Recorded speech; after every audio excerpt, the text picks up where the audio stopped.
நான் டீலிமிட்டேஷன் சம்பந்தமான தீர்மானம் வந்த பொழுதே அதை கடுமையாக எதிர்த்தோம். அதை நம்ம சொன்னோம். தாவேகாவை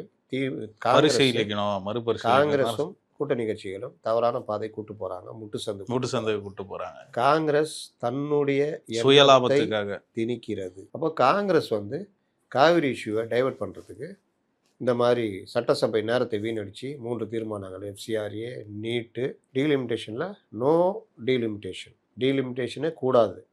அதில் அந்த ஆதவர்ஜுனா பேசலாம் பார்த்தீங்கன்னா யோ அப்படியே கொண்டு போய் உதயநிதி பக்கத்தில் உட்கார வச்சிருக்கலாம் போல்.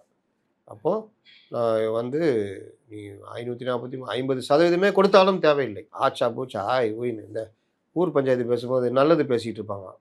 ஏதாவது ஒரு தீர்வு வரட்டும்னு சொல்லிட்டு, இந்த தடவை நீ கூழ் ஊற்று, இந்த தடவை நீ கிடா வெட்டு அப்படின்னு. அதெல்லாம் முடியாது. இந்த தடவை நீ எனக்கு என்ன கிடா வெட்டுன்னு சொன்னால் கூட நான் ஒத்துக்க மாட்டேன். 2த்தையும் என்கிட்ட தான் கொடுக்கணும். இந்த மாதிரி அது இதுன்னு இந்த மாதிரி பல விஷயங்கள் ஊருக்குள்ளே சில பேர் திரிவாங்க.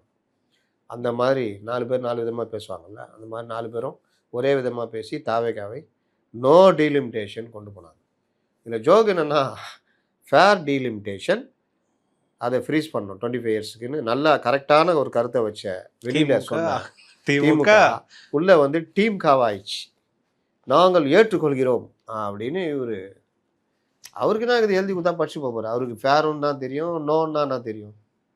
அந்த லட்சத்தில் தான் உதயநிதி இருக்கார். நான் இது என்னுடைய நேரடி விமர்சனம் தான். அவர் எங்கேயாவது அதெல்லாம் பேசியிருக்காரு அப்படின்னா நான் உண்மையிலேயே ஏன் நம்ம ஒரு அண்ணாமலையோ, ஒரு சௌமியாவையோ, ஒரு அன்புமணியோ, இல்லை ஒரு டிடிவியோ நம்ம ஏன் பாராட்டுறோம்? வேலிடாக பேசுகிறாங்க, பாயிண்ட்டாக பேசுகிறாங்க. சப்ஜெக்ட் கேட்டால் கூட மடை திறந்த வெள்ளம் போகிற அதில் அவங்களுக்கு நாலேஜ் இருக்குது. இந்த மாதிரி எங்கேயாவது நான் பார்க்குறேன், வாய்ப்பே இல்லை. அதுவும் திமுககாரங்க ஒழுங்காக பேசி நான் பார்த்ததே இல்லை. அப்போது இரட்டை நிலைப்பாடு எடுத்தார்கள் சட்டசபையில். வெளியே ஃபேரு, உள்ள நோ. இதில் ஜோக் என்னென்னா, இதுக்கெல்லாம் தலைமை தாங்கி தீர்மானத்தை நிறைவேற்றினது நம்ம முதல்வர். அவர் பார்த்தா இன்றைக்கி போயிட்டு மாநிலங்களுக்கு இடையான இதை ஒரு சமச்சீரான முறையில் ஒரு சரியான தீர்வு நம்ம பண்ணணும், அவர்களுக்கான சமச்சீரான தீர்வுன்னு. அதனால 50% டீலிமிட்டேஷன் தான். அப்போ எல்லாருக்கும் கோபம். குறிப்பாக ஒரு குறிப்பிட்ட தொலைக்காட்சிக்கு கடுமையான கோபம். மூத்த பத்திரிகையாளர் ஷியாமை கூப்பிட்டு கேட்குறாங்க, அவர் இதெல்லாம் எப்படி சரியாக இருக்கும்? அவர் தீர்மானம் போட்டதுக்கு எதிராக அவர் போய் நிற்கிறார்.